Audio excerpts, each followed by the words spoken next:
Okay, let's see what is JavaScript classes.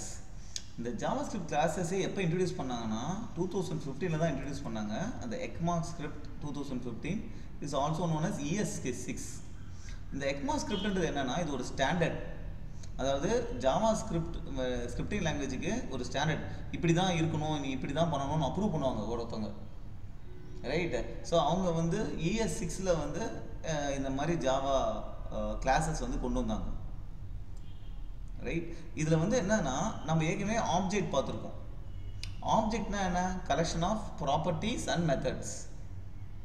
இப்போ car எடுத்துக்கிட்டோம், காருக்கு என்ன இருக்குது? ப்ராப்பர்ட்டிஸு, நேமு, இயரு, இதெல்லாம் ப்ராப்பர்ட்டி. மெத்தட் என்ன? எவ்வளோ ஓல்டு அந்த காரு, ஸ்டார்ட்டு, ஸ்டாப்பு, இதெல்லாம் methods. So object is collection of properties and methods. Properties is key value pair. Name Maruti, year 2014. So இது கீ வேல்யூ பேர். இப்போ நீ ஆப்ஜெக்ட் கிரியேட் பண்ணும்போது நம்ம ஏற்கனவே பார்த்த மாதிரி ஆப்ஜெக்ட்ஸ் எப்படி கிரியேட் பண்ணலாம்? ஆப்ஜெக்ட்ஸ் வந்து you can create like this, right? Different ways of creating objects. ஒரு ஆப்ஜெக்ட் லிட்ரல், அதாவது கீ வேல்யூ பேரா, இது கீ, இது வேல்யூ, இதுதான் ஆப்ஜெக்ட். இதில் நம்ம என்ன பார்த்தோம்? இல்லைனா நம்ம நியூ ஆப்ஜெக்ட் வச்சு கூட ஆப்ஜெக்ட் கிரியேட் பண்ணலாம். அப்புறம் ஆப்ஜெக்ட் குள்ளார ஃபங்க்ஷன்ஸும் இருக்கலாம். இது வந்து கீ வேல்யூ வந்து ஒரு ஃபங்க்ஷன்.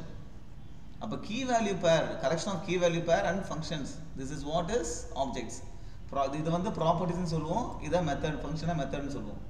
ரைட். ஆப்ஜெக்டை இப்படி கிரியேட் பண்ணலாம். இன்னொரு விதமாக கிரியேட் பண்ணுறது எப்படின்னா, ஆப்ஜெக்ட்ஸு கிளாஸஸ் முதல்ல டிக்ளேர் பண்ணிவிட்டு அப்புறம் ஆப்ஜெக்ட் கிரியேட் பண்ணலாம். கிளாஸஸ் எப்படின்னா, கிளாஸஸில் நம்ம டிஃபைன் பண்ணும்போது நம்ம என்ன பண்ணோம்னா கன்ஸ்ட்ரக்டர்னு ஒரு ஃபங்க்ஷன் இருக்கும். இது constructor is nothing but a function. இது எல்லா ஆப்ஜெக்ட் ஓரியன்ட் ப்ரோக்ராமிங்லேயும் இருக்கும். இது எப்போ கால் ஆகும் பார்த்தீங்கன்னா, இந்த கிளாஸ்க்கு ஒரு ஆப்ஜெக்ட் கிரியேட் பண்ணும்போது கால் ஆகும். ஓகே. ஸோ இதில் வந்து நம்ம ப்ராப்பர்ட்டிஸ்க்கு என்ன வேல்யூ அதெல்லாம் நம்ம அசைன் பண்ணிக்கலாம் கன்ஸ்ட்ரக்டரில். ரைட்டு. ஸோ யூஸ்வலாக கன்ஸ்ட்ரக்டரில் இதான் இது. அதுக்கப்புறம் மெத்தட் இருக்குது. ஸோ இதுதான் கிளாஸ். இந்த கிளாஸை மட்டும் டிக்ளேர் பண்ணுற அப்படின்னா, இப்படி டிஃபைன் பண்ணிருக்கிற கிளாஸை, இது ஒரு டெம்ப்ளேட் மாதிரி தான். இதுக்கு வந்து எந்த மெமரியுமே அலோகேட் ஆகாது. எப்போ மெமரி அலோகேட் ஆகும்னா, இந்த கிளாஸை யூஸ் பண்ணி நீ ஒரு ஆப்ஜெக்ட் கிரியேட் பண்ணலாம். எப்படி பண்ணலாம்னா, இந்த மாதிரி new car, this is how you create an object. Class name கொடுக்கணும், முன்னாடி நியூ கொடுக்கணும். இந்த மாதிரி ஆப்ஜெக்ட் கிரியேட் பண்ணும்போது இந்த கன்ஸ்ட்ரக்டர் கால் ஆகும்னு சொன்னேன். கன்ஸ்ட்ரக்டரில் வந்து மொத்தம் எத்தனை ஆர்குமெண்ட் இருக்குது? 2 ஆர்குமெண்ட் இருக்குது. அப்போ நீ இந்த கிரியேட் பண்ணும்போது அந்த 2 ஆர்குமெண்ட்டும் பாஸ் பண்ணிடலாம். நேம் வந்து ஃபோர்டு, இயர் வந்து 2014. அது வந்து இந்த ஆப்ஜெக்ட் என்ன இருக்கும்? ஆப்ஜெக்ட்னாலே ப்ராப்பர்ட்டிஸ் அண்ட் மெத்தட். அப்போ இது கார் கிளாஸோட ஆப்ஜெக்ட்ன்றதுனால என்ன ப்ராப்பர்ட்டி இருக்கும்? இந்த நேம் இருக்கும், இயர் இருக்கும். அப்போ மை காரோடைய நேம் என்னவா இருக்கும்? கிரியேட் பண்ணும்போது ஃபோர்டுன்னு இருக்கும். இப்போ மை காரோடைய இயர் என்ன இருக்கும்? 2014 இருக்கும். அப்போ இந்த ஆப்ஜெக்ட்டுக்கு ஸோ இது கிரியேட் பண்ணும்போது என்ன ஆகும்னா, மெமரியில் you will create and memory for the complete object. அப்போ அந்த ஆப்ஜெக்ட்டுக்கு என்னென்ன மெம்பர்ஸ் வேணுமோ அதுதான் தனியாக மெமரி அலோகேட் ஆகும். ரைட். ஸோ அந்த மெமரியில் ஃபோர்டு 2014 அப்படின்றது மெமரியில் இருக்கும். ரைட். இப்போ நம்ம இதில் என்ன அவுட்புட் வரும்? கன்சோல் லாக் பண்ணும்போது my car is, right, my car is print ஆகும். அப்புறம் மை கார் டாட் ஏஜ். இப்போ இது வந்து ஆப்ஜெக்ட்டு டாட் ஒரு ஃபங்க்ஷன் கூப்பிட்டா என்ன ஆகும்? அந்த ஃபங்க்ஷன் கால் ஆகும். அந்த ஃபங்க்ஷன் என்ன பண்ணுது? புதுசாக ஒரு டேட் எடுத்துக்குது. ஓகே. அந்த டேட்டில் இருக்கிற இயர் மட்டும் எடுத்துக்குது, கெட் ஃபுல் இயர். இது வந்து கரண்ட் டேட்டு. நியூ ஆஃப் டேட்னாலே இன்னைக்கு என்ன டேட்டோ அந்த டேட்டை கொடுத்துரும். ரைட்டு. இன்னைக்கு என்ன டேட் வரும்? ஆக்சுவலாக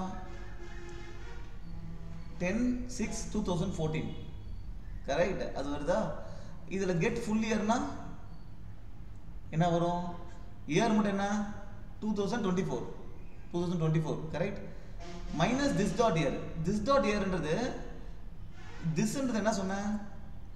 நீ இந்த ஃபங்க்ஷனை எந்த ஆப்ஜெக்ட் வச்சு கூப்பிடுறியோ this will refer to that ஆப்ஜெக்ட்னு சொன்ன. ஏஜ் எந்த ஃபங்க்ஷன் வச்சு கூப்பிட்ட? மை கார் வச்சு கூப்பிட்ட.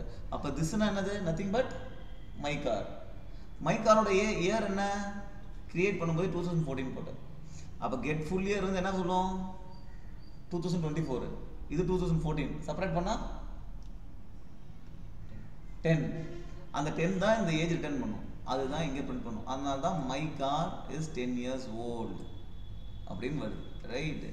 இப்போ நம்ம என்ன பண்ணலாம்னா இந்த மாதிரி நீங்கள் படிக்கும்போது இதை காப்பி பண்ணி போட்டுட்டு இங்கே நீங்கள் பிரிண்ட்ஸ் போட்டு பார்க்கலாம்.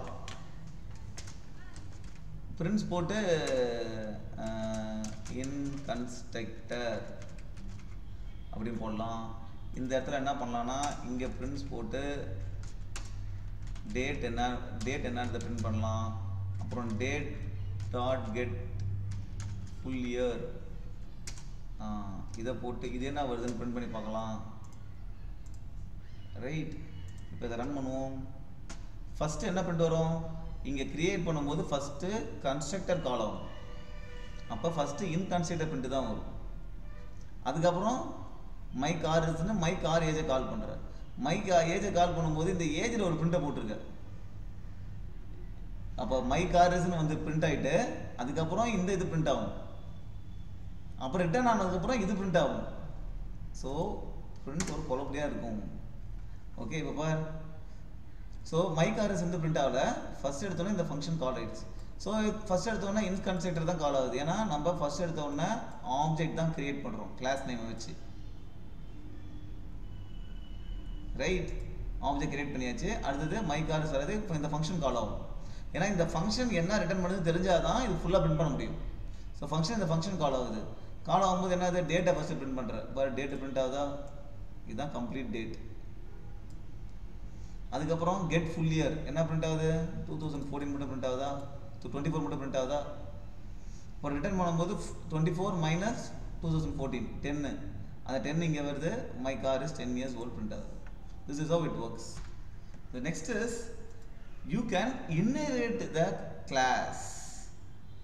The main advantage of object oriented programming என்னன்னா inheritance. Inheritance என்னன்னா for example இது பிராண்டா ஓகே கார்னு ஒரு கிளாஸ் இருக்கு. அதில் ஒரு நேம் மட்டும் இருக்குன்னு வச்சுக்கோங்க. ஓகே அதுக்கு ஒரு ஃபங்க்ஷன் இருக்கு ப்ரெசென்ட் அப்படின்னு. ரைட். இப்போ நான் வந்து இன்னொரு கிளாஸ் மாடல்னு கிரியேட் பண்ண போகிறேன். அந்த மாடலுக்கு மாடல் நம்பர் இருக்கும். ப்ளஸ் அது இல்லாமல் நேமும் இருக்கும். நேமும் வேணும், மாடலும் வேணும்.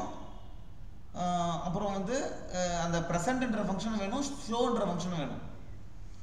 ஸோ இந்த ஷோன்ற ஃபங்க்ஷன் வந்து மாடலில் தான் இருக்குது. அப்புறம் மாடல் கிளாஸ்க்குள்ள தான் மாடல் இருக்குது. ஆனால் இந்த மாடல் கிளாஸ்க்கு என்ன வேணும்? நேமு கார் நேமும் வேணும், அந்த ப்ரெசென்ட் ஃபங்க்ஷன் வேணும். அப்போ திருப்பி இதை கொண்டு வந்து உன்னோட போடலாமா? அப்போ அதை கூட திருப்பி யூஸ் பண்ணுற மாதிரி அது போல் என்ன பண்ணலான்னா இந்த மாடல் இந்த இதை you can inherit car class using extends keyword. அதில் என்ன அட்வான்டேஜ்னா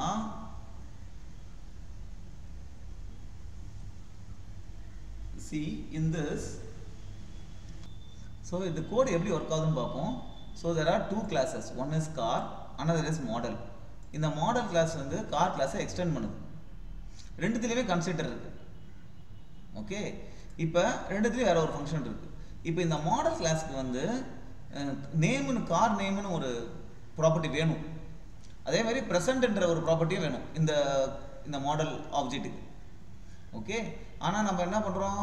அதை நம்ம தனியாக போடாமல் என்ன பண்ணுறோம்? ஒரு அந்த நேமும் ப்ரெசென்ட்டும் ஃபங்க்ஷன் இருக்கிற ஒரு கிளாஸை நம்ம எக்ஸ்டெண்ட் பண்ணிக்கிறோம். எக்ஸ்டெண்ட் பண்ணால் அந்த வேரியபிளை யூஸ் பண்ணிக்கலாம். ஓகே. ஸோ இப்போ நம்ம கிரியேட் பண்ணும்போது மாடலுக்கு ஒரு ஆப்ஜெக்ட் கிரியேட் பண்ணுறோம். அப்படி கிரியேட் பண்ணும்போது அந்த கன்செப்ட் என்ன கூப்பிடுது? பிராண்டு அப்புறம் மாடல். பிராண்டு வந்து ஃபோர்டு, மாடல் வந்து மஸ்டாங்கு. இப்போ பார்த்தீங்கன்னா இந்த மாடல் ஃபோர்டை வந்து ஸ்டோர் பண்ணுறதுக்கு இங்கே வேரியபிளே இல்லை இந்த கிளாஸில். அதனால என்ன பண்ணுறோம்னா சூப்பர்ன்ற ஃபங்க்ஷனை கால் பண்ணுறோம். இந்த சூப்பர்ன்ற ஃபங்க்ஷன் கால் பண்ணால் என்ன கால் ஆகும்னா இது எங்கேருந்து எக்ஸ்டெண்ட் பண்ணியிருக்கு? கார் வந்து எக்ஸ்டெண்ட் பண்ணியிருக்குல்ல, இந்த கார் கிளாஸோட கன்ஸ்ட்ரக்டர் கால் ஆகும். அப்போ என்ன பாஸ் ஆகும்? பிராண்ட் என்ன? ஃபோர்டு. கரெக்டாக? அப்போ ஃபோர்டு இங்கே பாஸ் ஆகும். அப்போ ஃபோர்டு வந்து இந்த கார் நேமுக்கு அசைன் ஆகிடும். ஓகே. இப்போ சூப்பர் அசைன் ஆகிடுச்சா? அப்புறம் இங்கே மாடலுக்கு என்ன அசைன் பண்ணுற? மஸ்டாங்ன்றது அசைன் பண்ணிட்டேன். ரைட். இப்போ அடுத்து என்ன பண்ணுறோம்? ஷோன்ற ஃபங்க்ஷனை கால் பண்ணுறோம். ஷோன்ற ஃபங்க்ஷன் என்ன பண்ணுது? This dot present. அப்போ நம்ம மை கார் அதாவது மாடலோடைய ஆப்ஜெக்ட் வச்சு ஷோ கால் பண்ணுறோம். ஆனால் அந்த இடத்துல இருந்து ப்ரெசன்ட் ஃபங்க்ஷனை கால் பண்ண முடியுது. கரெக்டா?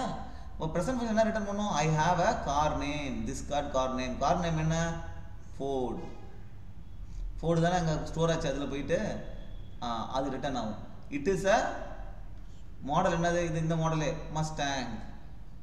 இப்போ நம்ம இன்ஹெரிட் பண்ணதுனால நம்ம வந்து டைரக்டாகவே அந்த ஆப்ஜெக்டை வச்சு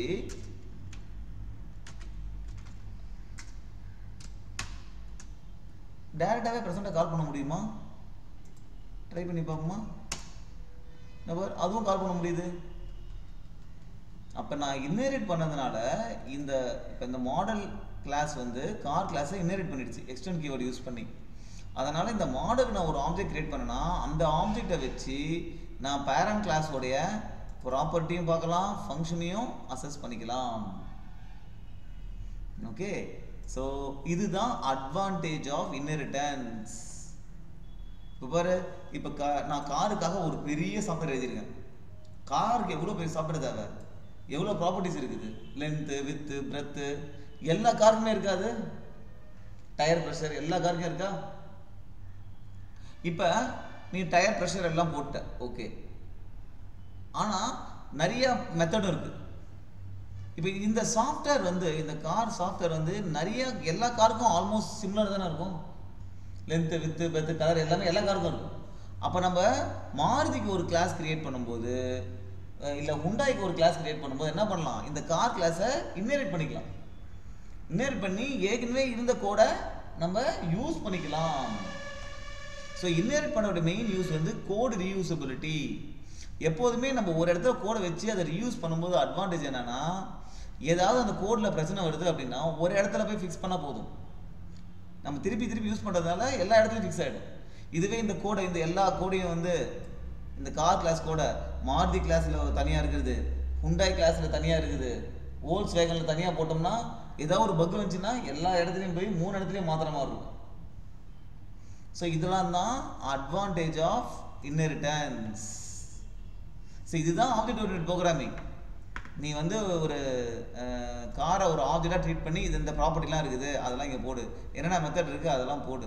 அப்புறம் இதுக்கு நீ வந்து ஒரு சில நேரத்தில் இதுக்கு ஆப்ஜெக்டை கூட கிரியேட் பண்ண தேவையில்லை. எல்லாருமே வந்து மாருதி அந்த மாதிரி அவங்க என்ன பண்ணுவாங்க, இந்த சாஃப்ட்வேரை அப்படியே யூஸ் பண்ணிக்கலாம். Okay, so this is what is main advantage of inheritance.